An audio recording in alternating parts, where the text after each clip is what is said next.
ձեր հարցին, ով որ հարց է տալի, խնդրում եմ ասել, ումա ուղղված հարց։ Դուք առաջինն եք, եկեք ձեզ հետո ձեզ։ Մի շարք խնդիրներ նշեցիք սոցիալական եւ միայն թոշակների բարձրացման պարագային դուք առաջարկեցիք, որ 50%-ով ես կխնդրեմ նաեւ մյուս խնդիրների համար ձեր առաջարկը նշեք, եթե բարձրացրել եք խնդիրներ, ապա հաստատ առաջարկներ լուծման տարբերակներ ունեն, կխնդրեմ նաեւ դրանց մասին խոսեք։ Եկեք ես պատասխանեմ։ Մենք հիմնարար բնույթ ունենք հարցի մոտենալու 502,000 կենսաթոշակառուներ ենք եւ այդ կենսաթոշակառուների մեջ մեր ծերության կենսաթոշակառուների թիվը 385,000 ծանցնում է։ Այստեղ կան թոշակներ, նպաստներ, մայրության նպաստներ կան, կերակրող կորցնելու հետ կապված վճարումներ, նպաստներ կան, հաշմանդամության հետ կապված, կա թոշակային զինվորական ծառայության կապված։ Խնդիրը գիտեք որտեղ է, խնդիրն է, որ ամենան առաջնայինը դա ծերության կենսաթոշակների հետ կապված խնդիրն է։ Իհարկե 50%-ը երբ որ մենք դա բարձրացնելու ենք, մենք բնավ չենք մոռանալու նպաստներ ստացող, տարատեսակ նպաստներ ստացող մեր մնացած թոշակառուների, կարիքավորների, նպաստավորներին եւ յուրաքանչյուր հարց իր ամբողջության մեջ քննվելու է, դա հետ կապված մենք որոշումների մեծ կարող ենք ասել մեծ արդեն ցանկ շտեմարան ունենք եւ համապատասխանաբար գնալու, բայց առաջնայինը եւ նկատելի, շոշափելի առաջնային լինելու է 50% կենսաթոշակների աճը։ Մնացած բոլոր հարցերին, գիտեք խնդիրը որտեղ է, այս մեր ասուլիսից առաջ մենք մարզային կենտրոններում հանդիպել ենք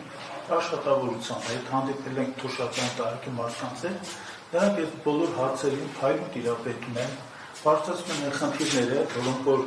իրական լուծում են պահանջում, եւ այս ամեն ինչը մենք ուսումնասիրություններ ունենք, մեր հետազոտությունները շարունակում են եւ լուծումները կառուցվածքային իմաստով եւ օրգանական իմաստով մենք կներկայացնենք։ Ոչ մի մարդ, ոչ մի թոշակառու, ոչ մի նպաստառու պետական հոգացությունից դուրս չի լինել։ Ընդհակառակը պետություն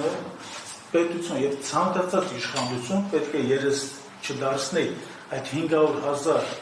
զգալի քանակ բնակչության 16% կազմող բնակչության այդ շերտից եւ պետք է դեպքով վերադառնանք նրանց խնդիրները ունենան, խնդիրները տեղորոշենք, համակարգենք եւ համապատասխանաբար քրիստոնեական արժեքներով նաեւ տողորված խնդիրները պետք է լուծենք։ Ես նաեւ հավելեմ ձեր հարցը հաշվի առնելով, որ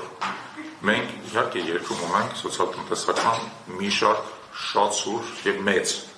առանցքային խնդիրներ, Մենք յուրաքանչյուր խնդրի հետ կապված համանման ասուլիս կպատրաստենք, որտեղ ցած կներկայացնենք թվերը, խնդիրները,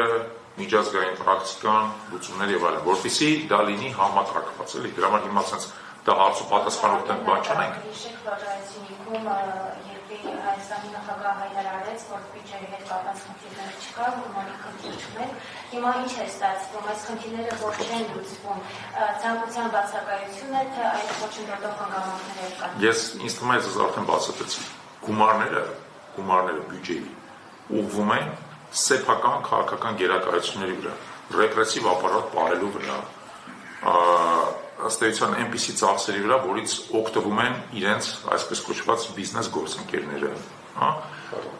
պետական ապարատը ուռճացնելու վրա եւ այլն, այսինքն իրանք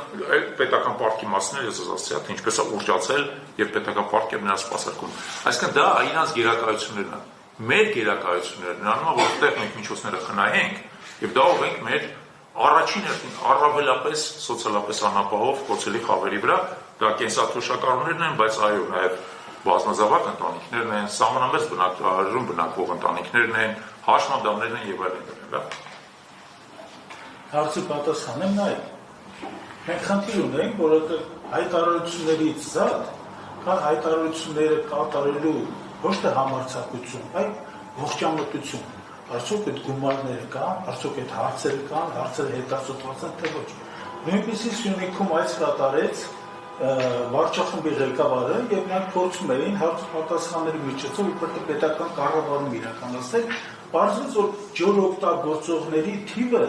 կոնկրետ տարածաշրջանում մարդիկ տեղյակ չեն։ Այս մարդիկ հայտարարություններ են անում, որոնց մեծ մասի վերաբերյալ նրանց պարունակության վերաբերյալ մենք նույնիսկ տեղակ չենք։ Կամ նաև երկրորդ խնդիրը, եթե գումարներ կան, մենք չենք խոսում արդյունավետ օգտագործման մասին, նա մենք հարց տանք, Հայաստանի Հանրապետությունը արդյոք կարող է իրեն թույլ տալ այս շռայլությունը մոտավորապես 14 միլիարդ դոլարի արդեն իսկ արտաքին եւ ներքին պարտք ունենալու։ Այս շռայլությունը բերում է նրան, որ մենք տարեկան 800 միլիոնից մինչև 850 միլիոն դոլար ամերիկյան տալիս ենք պարզապես սպասարկման համար տոկոսների եւ մարգմարների այսպես վճարել հետ կապված։ Այդ անձնավորությունների հայտարարություններին լուրջ մի վերաբերվենք, որովհետև հայտարարության հետևում եթե ինչ-որ մի ֆինանսիստ կամ տնտեսագետ նրան ողջամիտ հարց ուղղի, նա պարզապես բազային չի տեղադրել։ Հայտարարում, ինչ ասես ասում է։ Տեսնում եք իշխանության կողմից քայլեր, որ այս խնդիրները կլուծվեն, ինչ որտեղ նաև քարոզարշավը ապահովում։ Տեսեք, մենք այս հարցը բարձրացնում ենք առաջին հերթին նպատակ ունենալով գործող իշխանության վրա այո ճնշում գործադրել, հանրային ճնշում գործադրել, որպեսզի իրենք այս խնդիրները լուծեն։